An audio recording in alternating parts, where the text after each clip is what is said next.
Bismillahirrahmanirrahim. Bismillahirrahmanirrahim. Alhamdulillahi wa namaluhu wa nasta'inu wa nastaghfiruhu wa nu'minu bihi wa natawakkalu alayhi. Na'udzu billahi min shururi anfusina wa min sayyiati a'malina man yahdihillahu fala mudilla lahu wa man yudlil fala hadiya lahu. Wa nashhadu an la ilaha illallahu wahdahu la sharika lahu wa nashhadu anna Muhammadan abduhu wa rasuluh. Sallallahu alayhi wa sallam wa ala alihi wa ashabihi ajma'in. قول الله سبحانه وتعالى في كتاب مبين يا أيها الذين آمنوا اتقوا الله حق تقاته ولا تموتن إلا وأنتم مسلمون يا أيها الناس اتقوا ربكم الذي خلقكم من نفس واحدة وخلق منها زوجها وبث منهما رجالا كثيرا والنساء ونقول الله الذي تساءلون به الأرحام إن الله كان عليكم رقيبا. Alhamdulillahi alladhi ja'ala yawma jimati sayyidina ayna min wabud wa nasta'inu lillahi wa yahya wa huwa alladhi farada salati jumati bakala wa ta'ala. Ya ayyuhalladhina amanu idha nudiya la salati min yawmi jumati fasaw li dhikri Allahi wa dhikrullahi. المؤمنون المخلصين هم الذين آمنوا وتطمئن قلوبهم بذكر الله الله بذكر الله تطمئن القلوب. Assalamu alaikum. Allah in the Holy Quran says, Ya ayyuhan nasu qad ja'atkum maw'idhatum min rabbikum wa shafa'un lima suduri wa hudan wa rahmatul lil mu'minin. O you people, there has come to you counsel from your Lord, a healing balm for what is in your hearts, and guidance and universal mercy for the believers.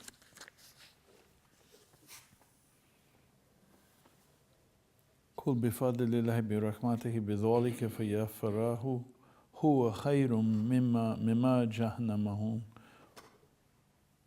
Say, by the bounty of Allah and His universal mercy, and in that let them rejoice, it is better than what they accumulate. And Allah says in Surah Al-Fusilat,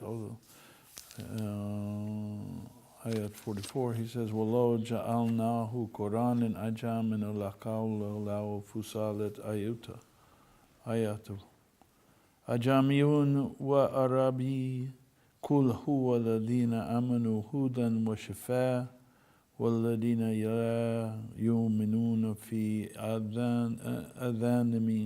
آذَانِهِمْ وَقَارٌ وَهُوَ عَلَيْهِمْ أَمًى أُولَٰئِكَ يُنَادَوْنَ مِنْ مَكَانٍ بَعِيدٍ. He said, had we made it a Quran in a foreign language, they would have said, why aren't its signs clearly spelled out? Is it a foreign recital and an Arab messenger? Say to them, it is for those who believe both a guidance and a cure, and for those who do not believe, it's deafness in their ears and a covering over their eyes. They are like people being called from a distant place.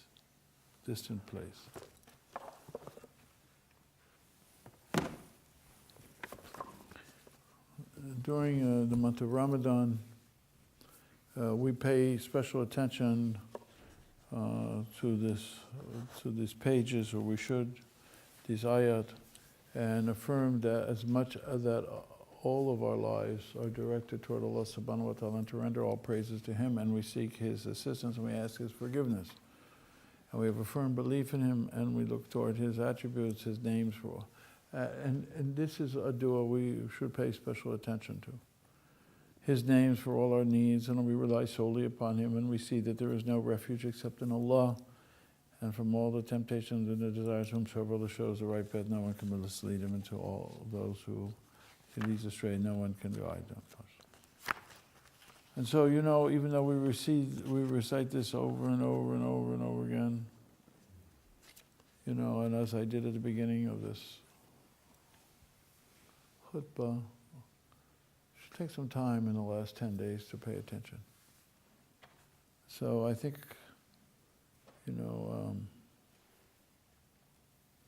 We should take very seriously what these words say, and we should take very seriously the admonitions of the ayat that I quoted. Especially this last quotation, and we had sent this as a Quran other than Arabic, what they have said, etc., that I just read to you. The last quotation has special importance to us since I have, for the last 2 or 3 times that I've spoken on this subject, I also mention at the same time hearing and seeing, and fuad, in the heart, the inner core of the heart. Allah tells us directly about seeing in conjunction with the Quran. As you know, many times I mention it, you have eyes but you don't see, you have ears but you don't hear. He mentions Arabic also as we go deeply into it. It's not just because it came to Arabs and it would seem strange that if the language was something other than Arabic. There's a reason why all these prophets come from this part of the world. You know? It's not like there was no Italy, there was no Spain, there was no, there were other parts of the world. Even 2,000 years ago, there were other parts of the world. Because the language that's been developed in the Quran is a very special language. It evolves from the heart. It comes from a place in the unseen world. I don't say this out of prejudice or preference. I also say to you that the ancient Aramaic languages as well, and also in the roots of Sanskrit, which are languages, Indo-European languages, have the same conceptual idea that there's a tremendous depth to them. But why these prophets come in this part of the world? Well, Allah tells us something that we don't pay much attention to. He links it with shafa. He links it with a healing of the heart. Doesn't link it with history, it doesn't link it just with linguistics, doesn't link it with semiotics, it doesn't link it just with the concept of some sort of social political entity. He links it with shafa in these 2 quotations. And in Al-Quran, shafa, the Quran is referred to as Al-Quran shafa. It's helpful to us because the recitation of the Quran, the hearing of the Quran, the attempt to interface with the Quran is a healing for the reciter and for the listener. Last night I spoke in detail of it out of the inspiration of the playing of the beautiful music. You will not get that if you listen to it on the tape. You will not see it if you watch it on the TV. Because it was a moment. It was a moment. You'll get something, of course. But it was a moment, a very profound moment, a language moment. In this case, it was the language of a master, not musician, but a master meditator who happens to speak through his music. A man who I have known for over 30-some years, almost 30 years. And I have watched his progress as a, quote, musician, as a sitarist, as a meditator, as a friend, as a believer. You can't reduce this to some kind of academic understanding. You can't write a commentary on it. It's inspirational and it's transformational. And these moments come in life. And when you miss those moments, you miss them. And so what Allah is telling us in the Quran here is don't miss a moment of the life of the Quran, the living Quran.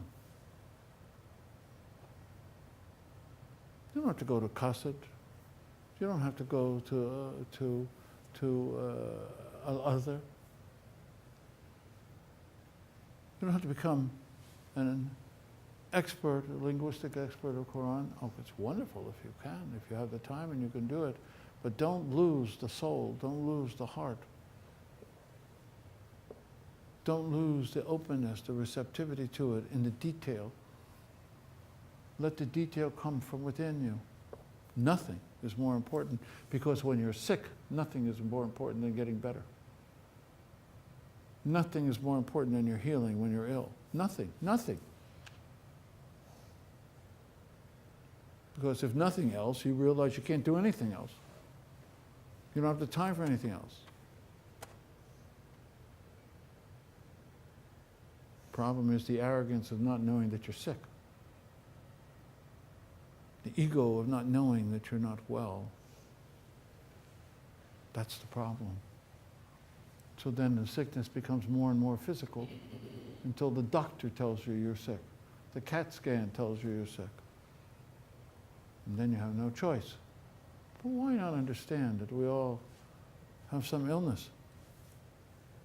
And the healing of that illness, and I'm not saying it metaphorically, though it's true metaphorically, it's here. It's here. Believe me, if I could boil it and eat it, I'd suggest you boil it and eat it. But you can't. You could, but you can't. So Al-Quran Shafa is helpful in healing us. Not the book, but the truth. Not the letters on the page. Because Allah even says that the day will come that all will be left of the Quran will be the ink on the page. It's the interface. It's the humility. It's the trust. It's the life around it. It's the communing with it. It's the community of it that's important. And without that, well, enjoy walking with a cane or crutches, or allowing your illness to get worse and worse and worse until the doctor tells you.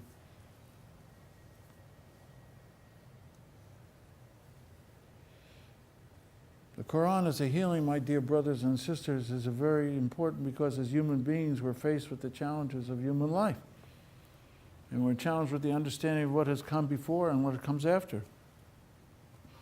And Allah subhanahu wa ta'ala has given us a plan for every disease and a dua and an ayah for every need, and has given us a way to enter a plan this world and to exit this world, and has given us abundantly and absolutely everything to be used as a process for healing, not only of the body, not only of the mind, but also to free the soul from its confinement that I spoke about also last night. To use the process of shafa. Ya Shafi. And if we quote from these surahs that we read in Arabic and we discuss them, Allah subhanahu wa ta'ala, in addition to what we've read, says it is a guide, the Quran, and a healing for those who believe and for those who believe not. There is a deafness in their ears and there is a blindness in their eyes. As I've already quoted, they are as if they were being called from a place far distant.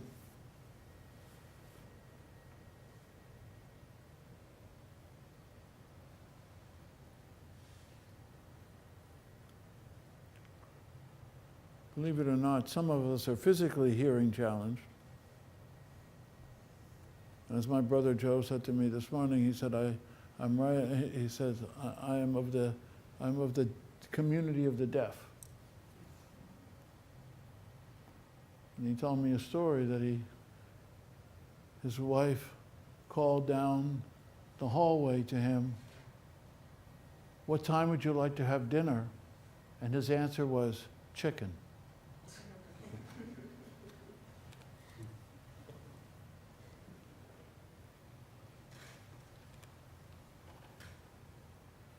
And those of us who are hearing challenged don't like to hear, don't like to say, what did you say, what did you say, and get the response, forget about it, it's not important.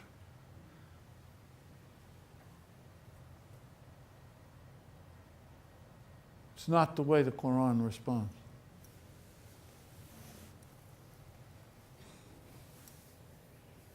So we see that being a Muslim also has certain advantages. We have Quran as a healing, And those who are not, or who don't believe, or those who are not desirous of seeing and understanding, or those who are arrogant and think that they understand, or they think that, well, I'm getting sufficient understanding from this book or this idea or this or that, or the barakah of this sheikh or whatever, do not have this extra prescription. They don't have the way out of the maze of illness and difficulties because they have not yet committed themselves fully to the knowledge and the understanding. And when we talk about the shafa of Allah subhanahu wa ta'ala, we are not specifying any particular type of illness or disease. The Quran is a means of healing certain types of illnesses, indeed, and diseases, specific diseases,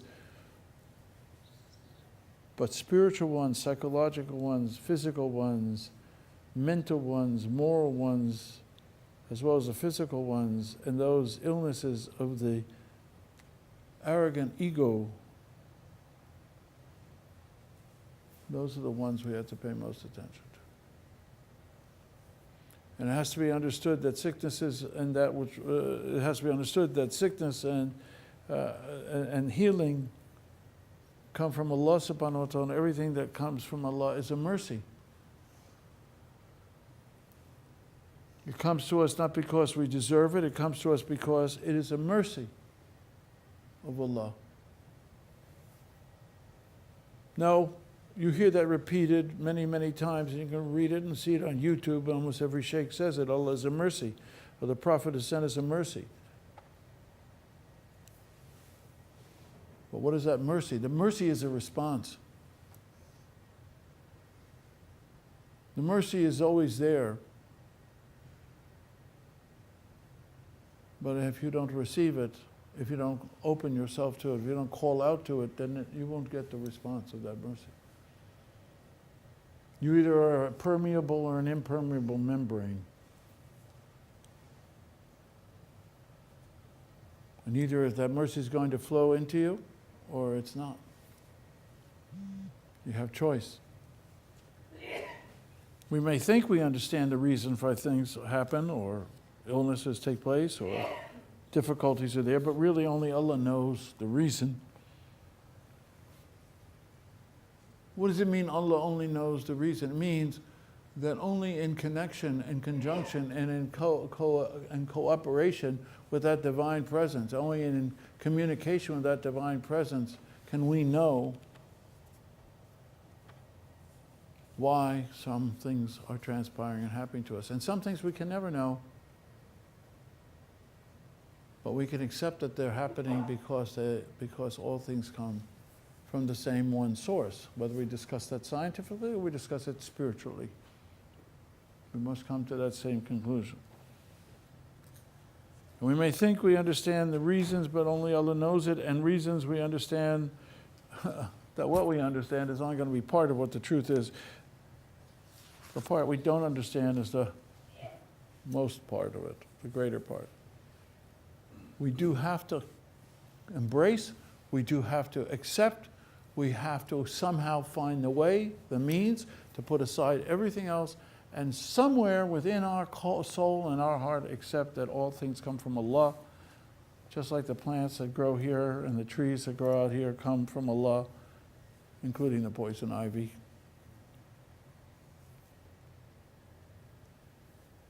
And Allah puts right next to the poison ivy the jewelweed, a healing for it. And He plants that poison ivy and then plants the jewelweed next to it, and He challenges us to find these things out. We weren't born with a manual of dominant weeds of Virginia. And then He does something else quite different. The way nature operates is quite different. The poison ivy comes out first and then the jewelweed comes. Right? Poison ivy you can catch even in the wintertime if you touch the root or the stalk. But there's no jewelweed. So what do you have to do? You have to anticipate it. The jewelweed of this year, we should freeze it and make it into ice cubes. So put it in the freezer. So when the springtime comes And the poison ivy comes, you already have the jewel weed, even before it blossoms. I'll leave the metaphor for you to figure out. Maybe we say, inshallah, I'll be all right. And we make dua. And we pray. Allahumma salli ala Sayyidina Muhammad wa sallati alayhi wa alayhi. Allah, I'll be all right, I'll be all right. Good, I've made my prayer. Bismillah. Bismillah ar-Rahman ar-Rahim. Inshallah, Grandma will be fine.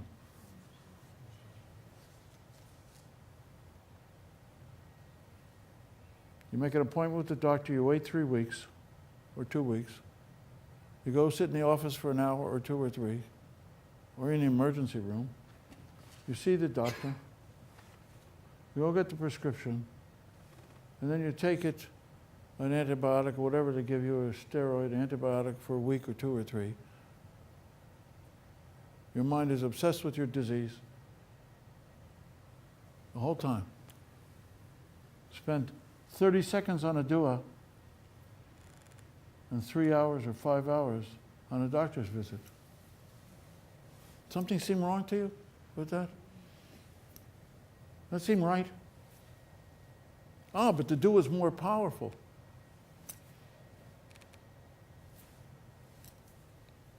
Maybe.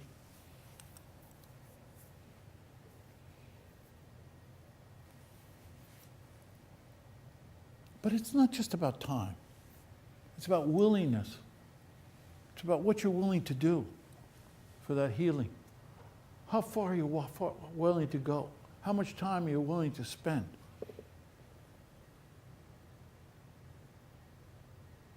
What are you really, really willing to do for that healing? It's not a one-to-one relationship. I'm not saying that. I'm not saying you spend 4 hours going to the doctor, you spend 4 hours in dua. It's the mentality I'm talking about. Maybe you can accomplish something in 30 seconds. God knows if you pray right one time in your life, you're going to accomplish a tremendous amount. It's not just about time. I'm using time as the example of willingness. And even homeopathically, we spend a lot of time figuring out what's wrong with the patient. And if we took that same amount of time,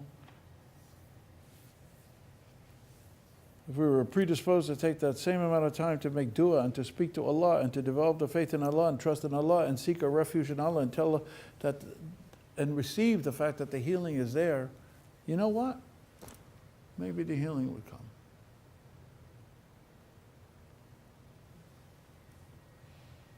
Sure, medicine will help us heal. I've seen great things happen in the last few weeks with medicine, allopathic medicine. I've seen appetite increased. I've seen nausea decreased. I've seen energy come about. I've seen all kinds of wonderful things. That's great. Allah invented that too, shall I say, in a very gross way of saying it.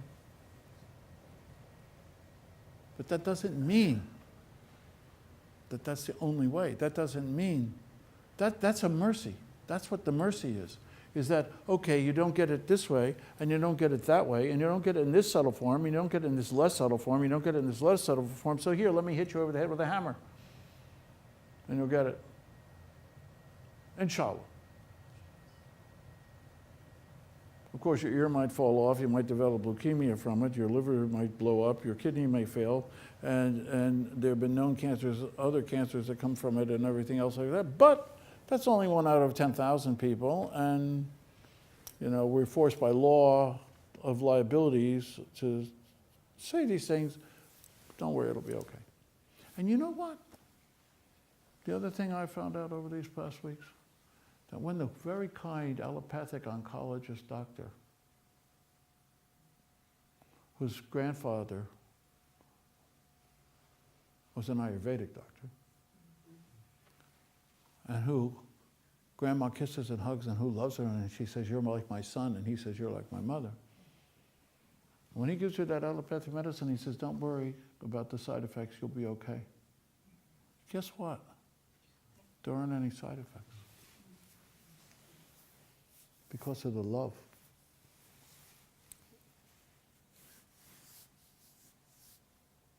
Prove it? I can't.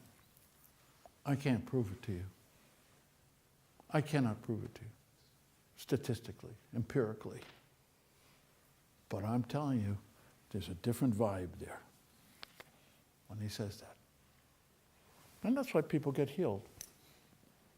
You've always heard me say, give homeopathic medicine, make a dua, seize the moment, eat the proper food. Who cares why the healing comes? Who cares? Who wants to take credit for it? All credit goes to Allah. Who cares? Does it really matter? What matters is that you receive, that you go move toward Allah. That you move to Allah means you move toward the mercy, you move toward that love, you move toward that compassion. And it's Ramadan. What's been happening during your Ramadan?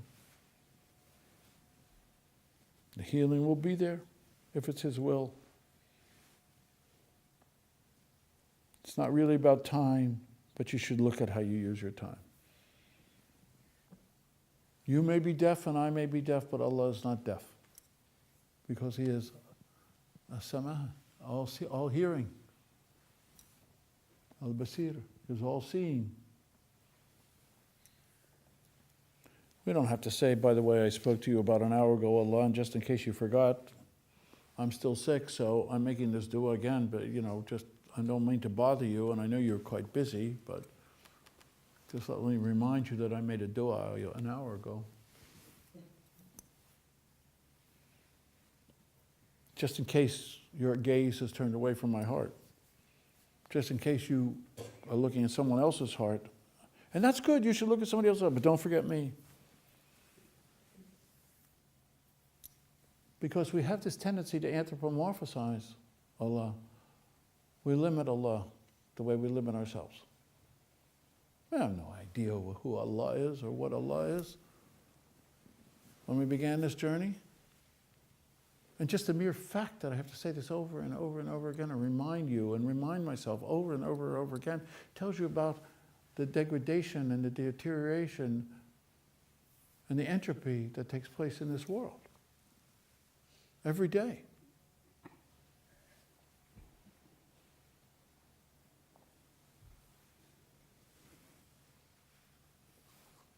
We have to focus on ourselves in a different way. It has to do with our intention, our healing. It has to do with our ability to see ourselves and to believe in ourselves and to hear ourselves and what Allah has presented to us, and not to say, well, I know this is my fault, this is my weakness, I can't help it. You may not be able to. That may be true. I've seen that truth also. But that doesn't mean you can't be helped. It doesn't mean that you can't find assistance. You may not be able to help yourself. But your arrogance or your fear, your elitist mentality, or your lack of trust may make it that you can't help yourself. So at least work on one of those. So one doorway gets open. Of course, we should seek our health through good methods. We should, naturopathic method, homeopathic method, Ayurvedic method, allopathic methods, and as the movie showed, nutritional methods that we all saw. I hope most of you saw.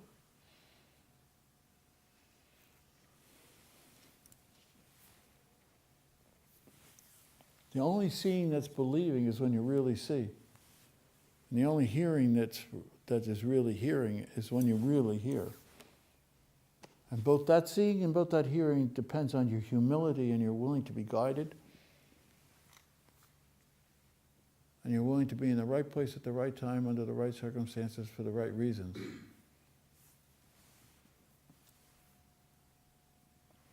Members of my family went to the dentist yesterday. Almost everybody went to the dentist yesterday for a cleaning. Sure. That's very important these days since we're not chewing on wood. Right? Not gnawing on bones, most of us. Or eating stuff that builds plaque. Right? And we care that we have teeth in our head. That's the other part of it too. We care. Periodically you go to an allopathic doctor maybe for a checkup, or you come to somebody like me who's a homeopath, and you realize at some point Allah has distributed His wisdom and His knowledge over a very vast plane of humanity. There's nowhere where you can't find some help and some guidance.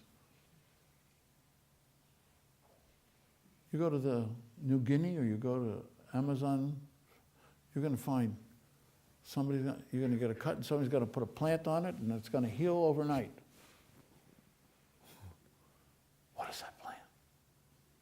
It's a babudubwabut plant. I need to get some of that. The amount of knowledge those people have. Wherever you go, Allah has given knowledge. Wherever you go, Allah has placed a healing. And yet, if we turn a blind eye and we don't call and we don't ask out, where's the Ash-Shafa al-Quran? The Quran al-Shafa. Where is it? It's sitting up here. So,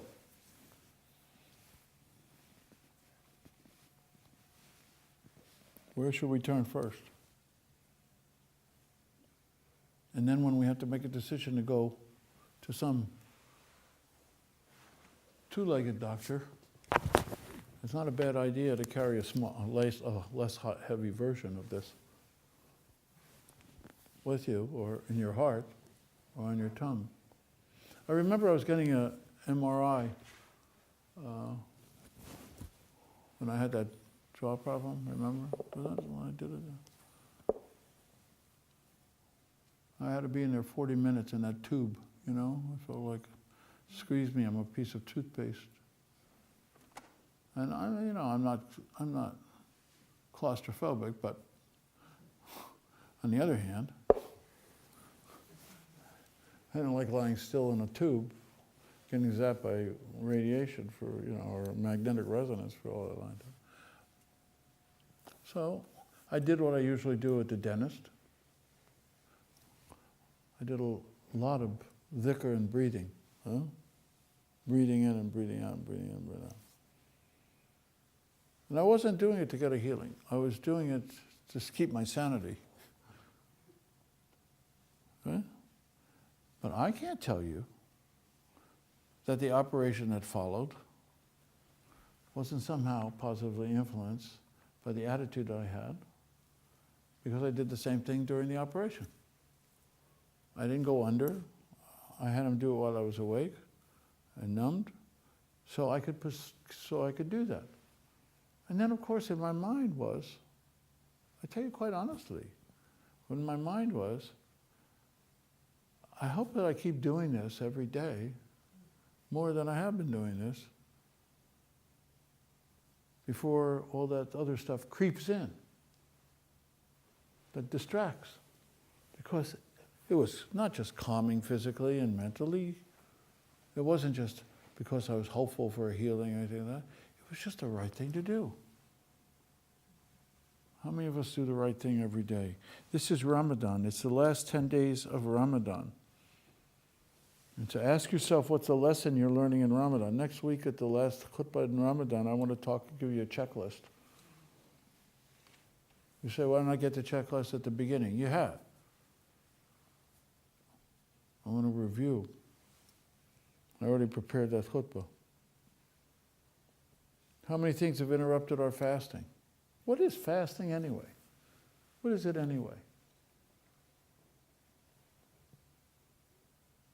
Isn't fasting also somehow knowing what you can do and trying to do a little more, as well as knowing what you can't do?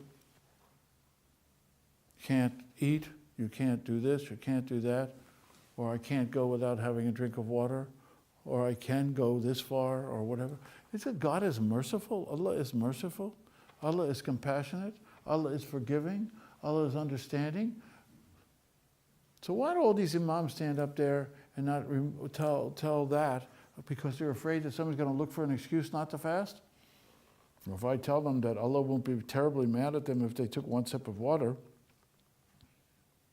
even though that's technically breaking the fast, it's not a Ramadan fast, right? That's not a Ramadan fast, because at Fajr and at Maghrib, certain things have to happen or not happen.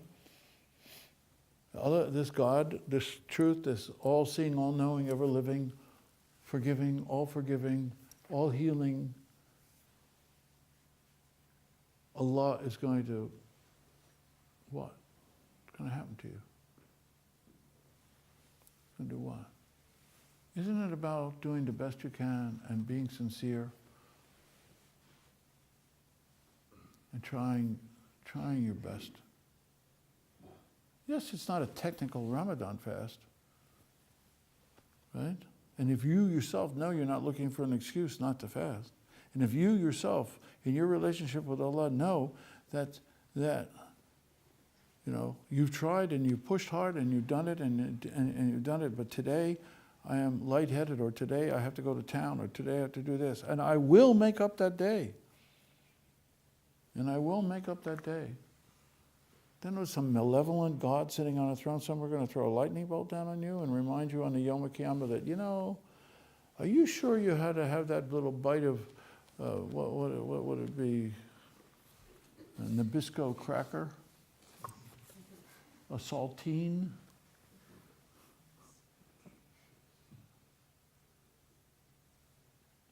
I've had that happen to me in the years that I've fasted. There have been days when I had to know that I was going to fast, make up a day, but all I needed was a bite of a saltine cracker. Not a saltine, but a cracker, I just needed that. Something would kickstart inside of me physically. But then what happens? Then you got to make up the whole day, right? There's a price to everything. There's a cost to everything. Was it worth the bite of that cracker to make up a whole day? Absolutely was. You know why? Because my fast would have been shot anyway.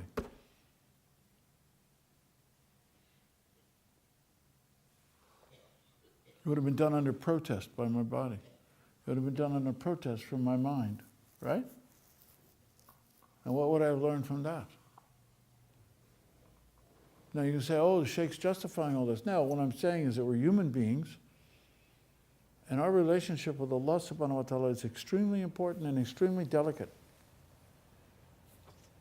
But what is your truth? What is your honor? Where is your nobility? What are you committing to? What are you willing to fulfill? Don't you see there's a healing in all that? In that relationship?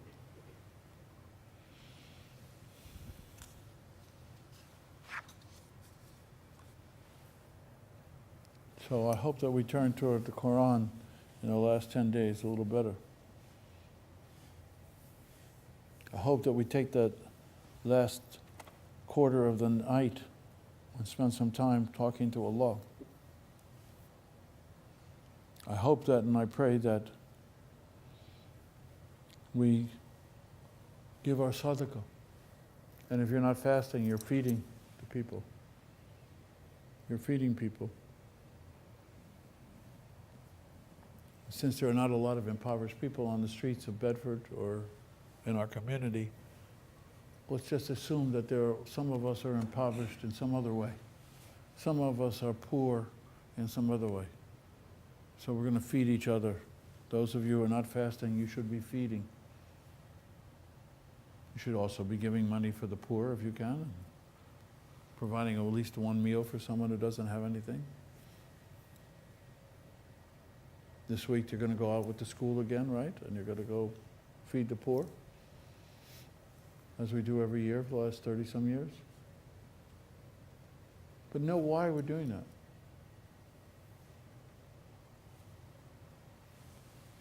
I'm sorry for such a simplistic message, but I'm not. Heal your sick ones with sadaqah and charity, the Prophet ﷺ said.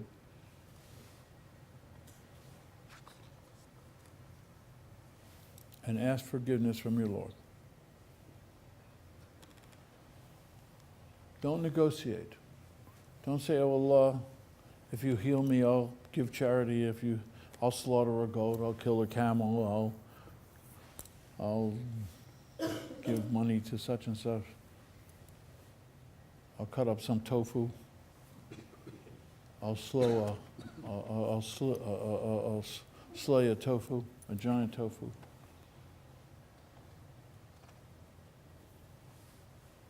Pray for the healing so that you can serve Allah. Pray for healing so that you can be a fulfilled human being. And then give in the charity. And then give from love. Inshallah. Assalamu alaikum. Bismillah ar-Rahman ar-Rahim. Alhamdulillahi Rabbil Alameen.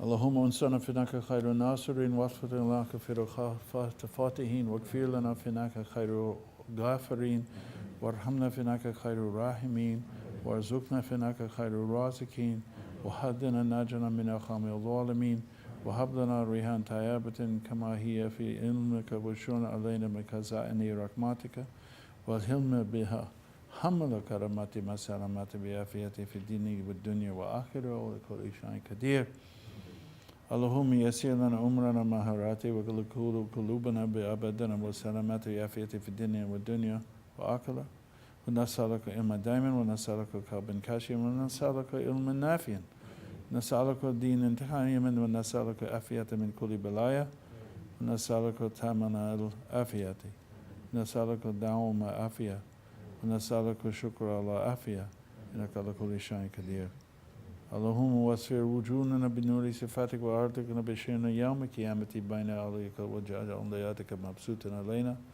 ولا أحسن وأمامنا برحمتك وكنا لنا صاحبين في سفارنا وكلفات في أهلنا ومثل وجودنا ونساكم على بركنات فلا يستطيع مجيء الله ولمجيء علينا يعني ما المجيب يعني ما المجيب يعني ما المجيب. Contemplate.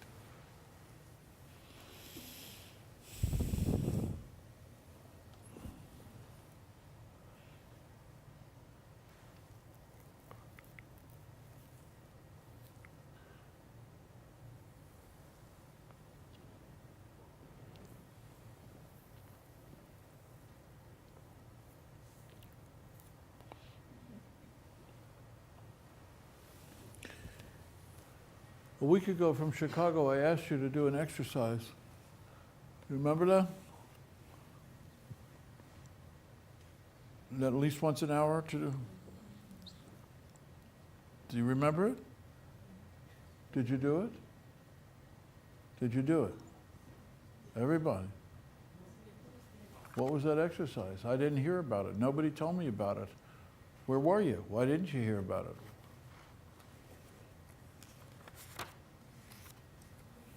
Those of you who remember what it is, raise your hands. Those of you who knew about it, raise your hands. Those of you who did it, raise your hands. Those of you who didn't do it, raise your hands, the ones who did it. Okay, so tell somebody whose hand's not up what it was. Abu Hassan, speak.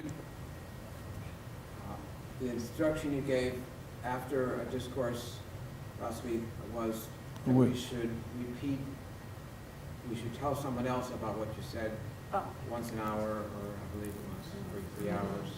And what was the topic? You remember the instruction but not the topic? What? The Quran and how our lives interact with the Quran. Oh, funny I should mention that today again, right? Now who remembers it? Oh, okay. And who did it? Okay. So, how was it? Okay? Yes, ma'am.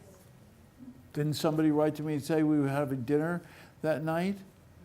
Atafay, didn't you write to me and say we had dinner that night or something? And you told me that it was a wonderful addition to the dinner because every half an hour or so it turned into time. Didn't you write that to me? Yeah.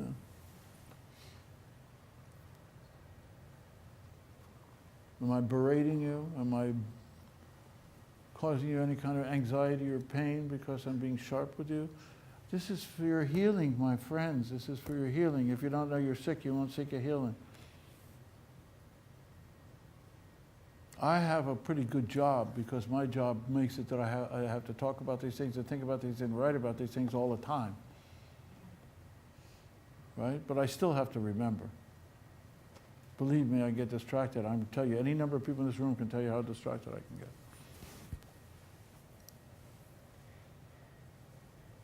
Will you please do this in the last 10 days? Now, does everybody know what the instruction is? But you need something, right? What do you need to do it? Huh? Other people. Yeah, and what else? Huh? To remember the discourse. I'm sorry? To remember the discourse. To remember the discourse, precisely. All right, you got it? You don't think you need it? Or you think you don't have time for it? It's the advantage of having a Hanukkah or a Zawiya, and you can talk to a captive group of people and no strangers in the room, or you just don't give a darn about the people who are in the room, one of the two. Please do, please try to do this. Every few hours. Talk to someone, meet them for only, well, how long did I tell you to do it for? Huh? 1 hour. Out of every hour. How long? Just a minute or two out of every hour. Right? Okay. Bismillah. Alhamdulillah wa namaruhu nastanu nastaghfiru wa nu'minu bihi wa natawakkalu alayhi.